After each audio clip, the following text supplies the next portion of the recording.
Asaduddin Owaisi ji. Thank you, Madam. Madam, a direct connection can be drawn between the policies of the government and the continuing educational backwardness of Muslims. In both higher education and schooling, Muslims want to get formal education, but because of government apathy and negligence, Muslims drop out of the education system is sooner than children of any other community. The government UDIC data, Madam, covers school education, says that Muslim student representation gradually declines from class 6 onwards and reaching its lowest in class 11 and 12. Enrollment percentage of Muslims dropped from 14.42% upper primary, class 6-8 to 10.76% higher education, class 11 and 12. Only 76.37% of Muslim students continue after elementary education as compared to the national average of 81.26. Madam, 28 states have gross GR of 80% for primary education, but only 12 states achieve 80% secondary level. This shows a clear systemic bias against Muslims. Muslim children do not have means to cross beyond primary education, but the government has limited pre-matric and post-matric scholarship class and above. I want to know from the Modi government that does the Muslims of this country have a fundamental right to education under Article 21A or not? Or do you want to make the Muslims, 17 crore Muslim second-class citizens status permanent? Madam, there are 1.7 lakh fewer Muslims pursuing higher education. That was not the case till 2021. You unleashed your ideology on the biggest minority, and you see that 1.7 lakh fewer Muslims are pursuing higher education today. And I want to give them some bad news and good news for the nation. Those who say that we Muslims don't teach our girls and oppress our women are wrong. I'm quoting data. I can challenge anyone. Muslim girls are enrolled at school level higher than boys. The gender parity index for the rest of the population is 0.93, but for Muslims it is 0.99. The sad fact is that these girls and boys are not prevented from educating themselves because of some evil Muslim men, in inverted commas, but because of crushing poverty and absence of government support. This government education policy talks about universal access to education, ensuring universal literacy in India of 2047. But how can you achieve, sir, if 14% of the population is dropping out of education at primary level? How can you achieve when about 25% of rural youths in the age group of 14 to 18 cannot read a class 2 level text fluently in regional language? And while more than half struggle with division 3-digit by 1-digit problems, a skill usually is expected to achieve in class 3 and 4. Madam, over the years, there has been a shift in momentum towards private schools. Government data indicates a decrease in the share of government schools in the elementary category of 87% in 2006 to 62% in 2022. Maybe the Mughals are responsible for this. This means that the government has decided to leave the poorest Indians to for-profit schools and abandon the responsibility on the RT. Madam, for Kendra Vidyalaya, the government has allocated 9,030 crores, Navodaya Vidyalaya 15,800 crores. How is it that you have vacancy of 6,653 in teaching and non-teaching staff? Would you blame Babar for this? I'm sure you'll do that. In Navodaya Vidyalaya, 15,800 crores have been allocated, 4,675 vacancies are there. Sanctioned strength is 34,354. In Navodaya Vidyalaya and Kendra Vidyalaya, it is 56,703. You have passed a law 5 months ago about cheating, malpractices, but you are so great in implementing. It took you 5 months. Maybe you are waiting for the NEET paper to leak. That is what I can say. And I'll show you the classic example of favoritism, madam, over here.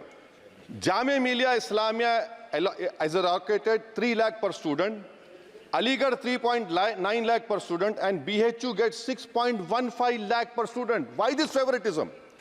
And may I request the Honorable Minister through you, madam, that PM USP 1558 crores have been allocated. Please have some liberal mindedness, so that more Muslim students can get this.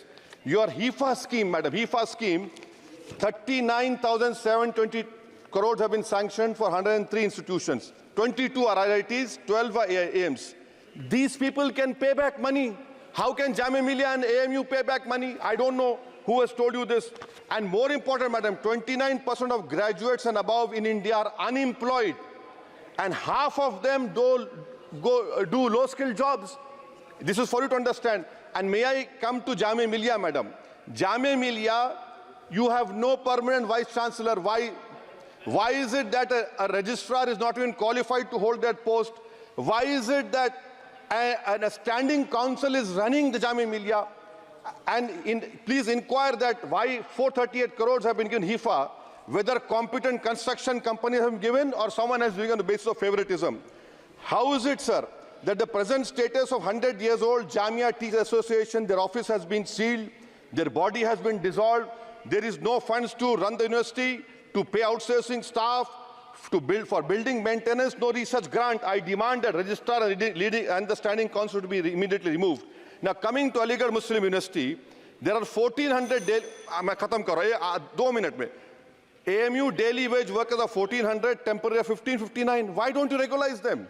And why are you not giving separate funds, Honorable Minister Garu, to the AMU branch at Murshidabad, in Mallapuram, and in Kishanganj? Do you want it to be closed? Madam, as of July 2023, the share of ST OBC in senior professors is even lower. I'm giving you figures, madam.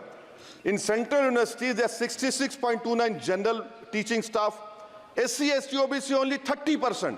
NIT 67%. 33% ST OBC. In IIT, 84.5 general category. SC, ST OBC 14%. IIM 86.83%.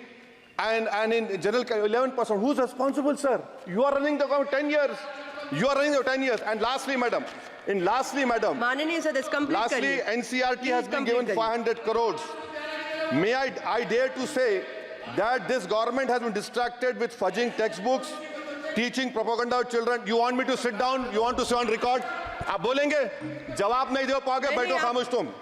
NCRT has removed the reference to Babri Masjid 2002 rights. Why should people not learn from the mistakes of past? Should our children not learn of Gujarat program, massacre of minority Muslims? Those who ignore history mistakes are bound to repeat them. It has made up history argued Indians don't have migrant DNA. Madam, 1 minute, khatam karo. The truth is DNA shows that there are 4 ways of migration in India. Africa, Iran, Southeast Asia, and Eastern pasture of the Aryans. There is scientific consensus on this. May I request the Honourable Minister to you, why do you want to hide the killers of Mahatma Gandhi? Do you want to make Godse a freedom fighter? Let the children know who's a Deshbhakt and why are you trying to protect your organization, ideology organization? Madam, in end, I would appeal to the government to fix your priorities. You need to construct more government schools, improve quality of schooling. You need to make active efforts to reduce dropout rate of Muslims. You have a job cut out for you. Do not waste your time. Do not use school textbooks as battleground for petty ideological quarrels. The future of our children depends on quality of education. May I request the Honourable Minister, concentrate on 14% Muslims. You have the highest dropout rate. This nation, we want it to become Viksit Bharat. But if you keep on unleashing the ideology of hatred, we cannot become Viksit Bharat. Thank you, madam.